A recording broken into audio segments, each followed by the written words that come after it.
Welcome to the More Than Fitness podcast. And welcome, ladies and gentlemen, to Minisode number 146 on the More Than Fitness podcast. Today's topic, we are talking about what everyone gets wrong about fat loss. Now, the reason why I wanted to touch on this subject, and I don't know if it's going to be a rant, I don't have tons of notes down for this minisode, which can, sometimes be good, sometimes be bad. Hopefully, we're leaning towards the good category with this one. But I had a podcast yesterday. I was the guest on Ryan Kassim's podcast, my buddy, my good friend, and I think it's These Little Moments podcast, I think is what it's called. Definitely check that out. But the topic was on sustainability around your fat loss, fitness, health, wellness goals altogether, right? And I think that this is the number one mistake that so many people, including myself, I think at one point, definitely with some of the one-to-one coaching clients that come to me and the people that I talk to on social media, on my email list, et cetera, et cetera. And I think this is also perpetuated, I think, from whatever you want to call it, like diet culture, or just if you follow a bunch of other fitness coaches or fat loss coaches or something like that, you can feel the need to constantly be in a fat loss phase, so to speak, right? So you're constantly dieting. If you're somebody who has felt like you've been on and off a diet for the past several, over 6 months, and then beyond that, some people a year, 2 years, 5 years, you've just been trying to lose the same maybe 10 pounds, 20 pounds, however much it is, over and over and over again. And I think what this leads to is, again, you guys thinking that you need to be in a fat loss phase for a very long time. You always need to have dieting behaviors. You need to be in a calorie deficit to make sure that you make this happen. But I think what happens is that too many people are kind of, I call it the gray area, and it's kind of 1 foot in, 1 foot out. Right. So you're just kind of watching what you're eating, and you're just kind of paying attention to your workout plans, but maybe you're not tracking as much. Maybe you're not actually monitoring your progress. And I think one of the biggest downfalls of this is that whenever you don't have defined goals, that's going to allow you to also kind of stay in that murky gray area where your boundaries and your goals aren't well defined. And when your goals aren't well defined, then you don't know when you aren't making progress. So what I'm saying is it's very easy to let yourself off the hook whenever there are no rules being set. And so this is kind of that weird gray area where people have 1 foot in, 1 foot out. And I think what happens is they're not making you might not be making tons of progress forward, and you're also not making tons of progress backwards, right? So this is referring to it as spinning your wheels. But I think what this does after so many months or even years of doing this, it creates a lot of anxiety for you whenever you think about your fat loss goals or your fitness goals or something like that, because you feel like you've been doing this forever, right? You feel like you've been trying to lose this weight forever. And what I think the remedy for this, and again, getting back to the title of what this means, so what everyone gets wrong about fat loss, is I think that with a fat loss phase, when people come to me with the goal and the intentions of losing weight and losing body fat, I'm just like, okay, let's lose this fat as quickly and as safely as possible, and then let's transition back into normal life. Right? That's essentially the goal of the people who come to me. I want them to, like, of course, I understand you have fat loss goals, you have weight loss goals, and then maybe you have strength goals, other things like that. But let's define that within a 90-day period, for example, and then so it could be 3 months, it could be 6 months, but let's define that period. Let's push all of our chips in, right? Let's commit to it. Let's not be stuck in this gray area, wishy-washy of just I'm kind of watching what I'm eating, but I'm also kind of not, and I don't really have a plan, and I'm just doing my best, It's like, no, let's commit 100% to this goal that you say is important to you. Let's make fat loss one of your highest priorities. And let's do that for the next 90 days. Let's do that for the next 6 months if you have a lot of fat to lose, for example, right? But then after that is over, then let's move back into quote unquote like normal living. Let's get out of the dieting mindset.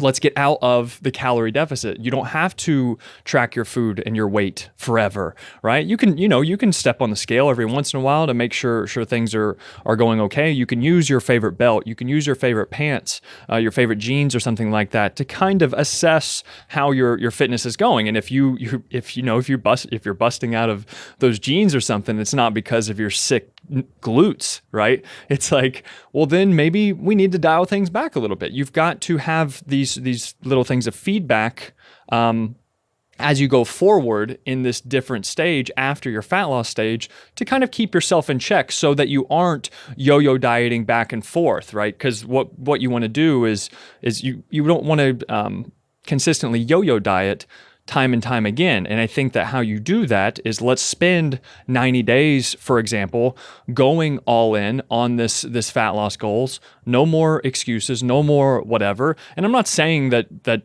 you can't allow any flexibility during this time or that you have to sacrifice your entire social life. None of that. That's not what I'm saying. However, what I'm saying is let's get serious about making a plan and then tracking your progress and monitoring your progress towards that end goal. Right? And then let's continuously do this on a week by week basis and prevent yourself from spinning your wheels. Let's get serious about it for 90 days. And then after that, then we can transition into a more relaxed approach. I'm not saying completely just eat whatever you want and be completely sedentary. But take what you learned during this period, and you can do this with me as a coach, or you can do it on your own, right? I think it's harder to do it on your own because you don't have that accountability to anybody else besides yourself. But if you can do it on your own, more power to you. Like, that's great. That's not the point here. I'm not trying to, I guess, indirectly, I'm trying to sell coaching, but I'm not trying to sell coaching. The point I'm trying to make is diet and have these fat loss goals. That's great. That's fine. For a certain period of time and then get back into quote unquote normal eating. Ideally, you can take all the habits and the skills and the mental frameworks that you learned during this 90-day period of pushing yourself kind of out of your comfort zone, and then you can take those with you as you kind of move back into normal life. You just don't have to dial things up all the way to that, that 100% commitment. And that's totally fine, because then you can just maintain the weight that you're at. You can have a little bit more flexibility. You can go out to eat more. You can maybe skip a workout here and there. But for the most part, you're still living a healthy lifestyle. And maybe you can shift your focus from, okay, I'm going to focus on fat loss and weight loss. Maybe then you can shift it to more performance goals. Maybe you can try and get stronger on certain lifts, or maybe it can be, or it can also be you focus on your wellness. So you do things that make you feel good, not necessarily what is optimal for fat loss or muscle gain, right? That's kind of the phase that I'm in. Sure, there's things that I could be doing, maybe that could optimize the last 10 to 15 to 20% of my results, but then I would have to sacrifice in other areas that I'm just not ready to sacrifice. And I'm perfectly okay with that. But what I'm saying is, get clear on what you want to happen and then how long you want to maintain that priority or chase after that goal, and then make sure that you are actually taking the steps on a weekly basis to reach that goal. Like, monitor your progress. That's what I'm saying. Have defined rules so that you're not in that gray area, so you know you are or you aren't making progress, right? That's what and it can be scary, because whenever you define it like that, and whenever you actually have clear rules and you're monitoring your progress, well, then you know that you may have thought beforehand that you were trying really hard, but then you actually realize you weren't trying as hard as you thought you were because the progress isn't what you thought it would be, right? But that's okay, because now you know what you need to do. You know that, okay, the what I thought was the standard that I need to be doing, I can switch this up. I can try something else.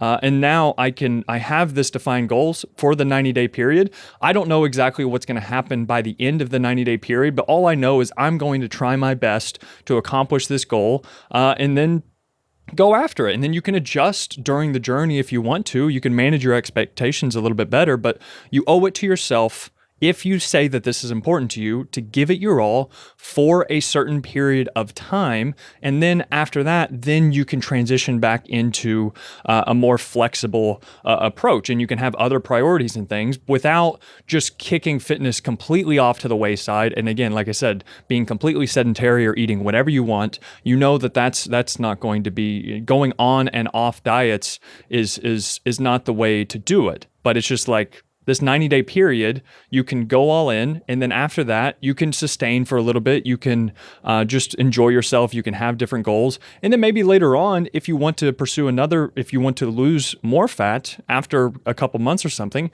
you can do that, but do the exact same thing. All I'm saying is to avoid the gray area of, I don't really know what I want. I don't have much clarity. And it's kind of helping my insecurities in the sense that I don't know if I'm making progress or not. But it's also, on the flip side, it's creating anxiety, this little background anxiety, because I'm not happy with certain conditions around my health and fitness. And then not only that, but also maybe I know I could be doing better. Yet I'm still making excuses to myself, or I'm still self-sabotaging myself.